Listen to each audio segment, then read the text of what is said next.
How to create YouTube thumbnails on PC. This tutorial shows you how to design a professional-looking thumbnail from scratch. First, open your browser and go to canva.com. Then log into your account. From there, click the search bar at the top and type in YouTube thumbnail. After that, select the YouTube thumbnail template from the results. This will open a blank canvas already sized at the correct dimensions for a YouTube thumbnail. At this point, you can either start from a blank canvas or browse through the ready-made templates available on the left side panel and pick one that suits your video. Following this, to customize the design, click on any element on the canvas to select it and make changes. You can edit text, swap out images, change colors, and rearrange elements however you like.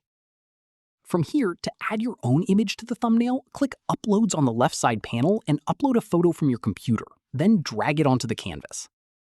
After that, to add or edit text, click on any existing text box or click Text on the left panel to add a new one.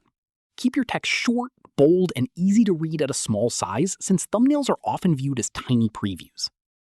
At this stage, once you're happy with the design, click Share at the top right of the screen. Following this, click Download and select your preferred file format. JPEG or PNG both work well for YouTube thumbnails. Finally, click Download again and the file will be saved to your computer, ready to upload to YouTube. That's how you create a YouTube thumbnail in Canva on PC. If this was useful, drop a like, subscribe for more tutorials, and ring the bell so you never miss an upload. See you in the next one.